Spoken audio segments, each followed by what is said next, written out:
मेरी तरफ से जय हिंद। जय हिंद। वीरों की चिताओं पर लगेंगे हर वर्ष मेले, वतन पर मर मिटने वालों का यही बाकी निशान होगा। वेलकम, मैं लास्ट नायक गुलशन शर्मा, 12वीं battalion the Jammu and Kashmir rifle 56 mountain brigade की तरफ से आपका इस कारगिल वार मेमोरियल में हार्दिक अभिनंदन करता हूं। ये कारगिल वार मेमोरियल कारगिल युद्ध वीरों की याद में नवंबर 2004 को भारतीय सेना द्वारा बनाया गया था। इस मेमोरियल को यहाँ पर बनाने का मुख्य कारण ये था कि कारगिल युद्ध का एक बड़ा भाग इसी द्रास सेक्टर से लड़ा गया था। इसके अलावा आप जिस स्थान पर खड़े हैं वहाँ से उन पहाड़ियों की चंद एक चोटियां दिखाई देती हैं। यहाँ पर 1999 में पाकिस्तानी सेना ने घुसपैठ की थी। आप जिस रास्ते से यहाँ आए हैं वह नेशनल हाईवे 1 है। ये राष्ट्रीय राजमार्ग लेह और कारगिल को श्रीनगर से जोड़ता है। हम समंदर तल से लगभग 10,500 फीट की ऊंचाई पर खड़े हैं। यहाँ से लाइन ऑफ कंट्रोल उत्तर दिशा में लगभग 9 किलोमीटर की सीधी दूरी पर है। आपके सामने जो पहाड़ दिखाई दे रहा है नाम तोलोलिंग। तोलोलिंग टॉप की ऊंचाई 15,100 फीट है। यदि आप अपनी नजर पूरा बाएं दूर स्काईलैंड पर ले जाओगे तो दो ऊंची नुकीली चोटियां दिखाई देंगी जो कि फिलहाल बादलों से ढकी हैं। सबसे दाहिने वाली नुकीली चोटी जो त्रिकोण के समान है नाम टाइगर हिल। टाइगर हिल की ऊंचाई 16,700 फीट है। टाइगर हिल के बाएं दूसरी नुकीली चोटी नाम राइनो हॉर्न। राइनो हॉर्न के बाएं एक ऊंचा टॉप नाम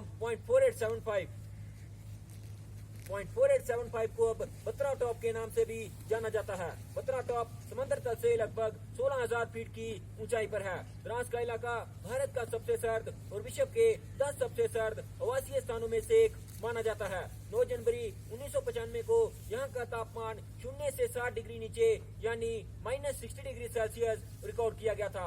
आमतौर पर सर्दियों में यहाँ का तापमान -30 से -40 डिग्री सेल्सियस रहता है। साथ ही सर्दियों में यहाँ 10 से 25 फीट तक बर्फ भी गिरती है जिससे अवलांच का खतरा बना रहता है। इन ऊंची पहाड़ियों और दुर्गम परिस्थितियों के कारण विंटर के मौसम में दोनों ही देशों की सेनाएं अपने कुछ पोस्टों को खाली कर सुरक्षित स्थानों पर चली आती थी और बर्फ के पिघलते ही दोबारा अपने पोस्टों को ऑक्युपाई कर लेती थी। लेकिन विंटर 1998 में पाकिस्तानी सेना ने हमारी अनुपस्थिति का लाभ उठाकर धोखे से घुसपैठ कर लिया। हमारी भारतीय सेना दोबारा अपने पोस्टों पर जाने लगी तो पता चला कि पाकिस्तान आर्मी के 3 इन्फेंट्री ब्रिगेड्स ने हमारी ऐसी लगभग 400 चोटियों पर कब्जा किया हुआ था।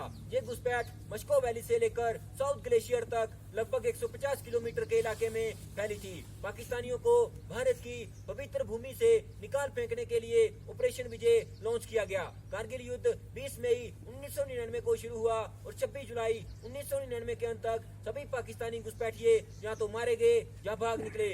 इसीलिए प्रत्येक वर्ष हम 26 जुलाई को विजय दिवस के रूप में इसी कारगिल वार मेमोरियल पर मनाते हैं। आपके सामने तोलोलिंग पहाड़ पर पाकिस्तानी सेना के लगभग 100 सैनिक थे और ये उनके द्वारा की गई सबसे गहरी घुसपैठ थी। वहाँ से दुश्मन नेशनल हाईवे 1 पर अपना कारगर फायर डाल रहा था जिससे हाईवे पर आवागमन अत्यंत ही कठिन हो गया था। तोलोलिंग पर शुरुआती आक्रमण 18 ग्रेनेडियर बटालियन द्वारा 22 मई 1999 को शुरू किया गया। छुपाव के अभाव और दुश्मन की अधिक संख्या के बावजूद बटालियन ने दबाव बनाए रखा और दुश्मन की पोजीशन के पास अपना फर्म बेस स्थापित किया।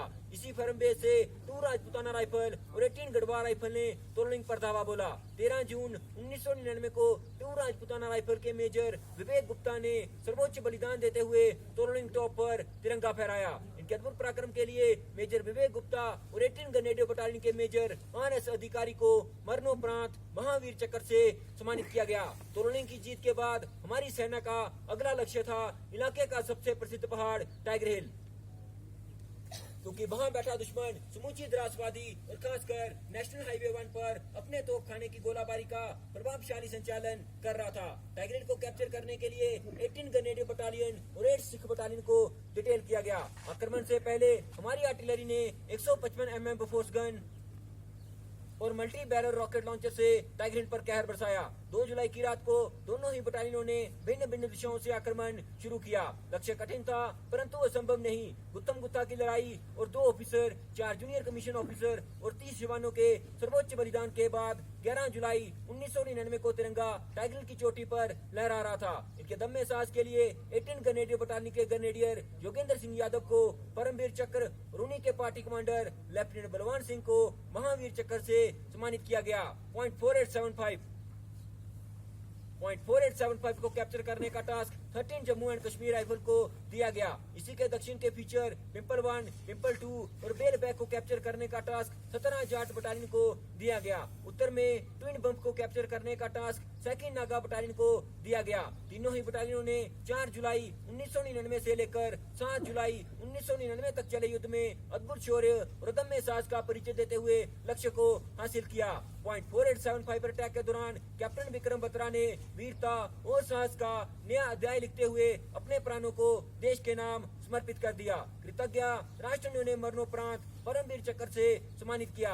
उन्हीं की याद में पॉइंट 4875 का नाम बत्रा टॉप रखा गया। साथ ही उन्हीं की बटालियन के राइफलमैन संजय कुमार को भी परमवीर चक्र से सम्मानित किया गया। 17 जाट बटालियन के कैप्टन अनुज नायर को मरणोपरांत महावीर चक्र से सम्मानित किया गया। ऑपरेशन विजय में द्रास के अलावा कारगिल, बटालिक और सब सेक्टर हनीफ में भी भारत के वीर सपूतों ने कई शौर्य गाथाएं लिखी। इन ऑपरेशन में फर्स्ट बटालियन 11 गोरखा राइफल के कैप्टन मनोज पांडे को मरणोपरांत परमवीर चक्र से सम्मानित किया गया। इस पूरे कारगिल युद्ध में भारतीय सेना के 559 सैनिक शहीद हुए और 1536 सैनिक घायल हुए। ये मेमोरियल उन शहीदों का स्मारक है जिन्होंने अपना आज हमारे कल के लिए न्यौछावर कर दिया। मेमोरियल में स्थापित राष्ट्रीय ध्वज पोल की लंबाई 100 फीट, फ्लैग का size 37 by 25 feet, flag foundation of India द्वारा विजय दिवस की 13वीं वर्षगांठ पर उपहार स्वरूप पेंट किया गया था। आपके बाएं वीरभूमि। ये कारगिल युद्ध के अलावा इस इलाके की रक्षा करते हुए जिन सैनिकों ने अपने प्राणों की आहुति दी है उनका स्मारक है। इन शहीदों के बलिदान को हम किन्हीं भी शब्दों में बयां नहीं कर सकते। हम इन्हें सलाम करते हैं, ये देश इन्हें सलाम करता है। अंत में मैं आपसे यही गुजारिश करना चाहता हूँ कि आओ झुककर सलाम करें उन्हें जिनके मुकद्दर में ये मुकाम लिखा होता है। बड़े ही खुशकिस्मत होते हैं वह लोग जिनका लहू वतन के काम आता है। जय हिंद।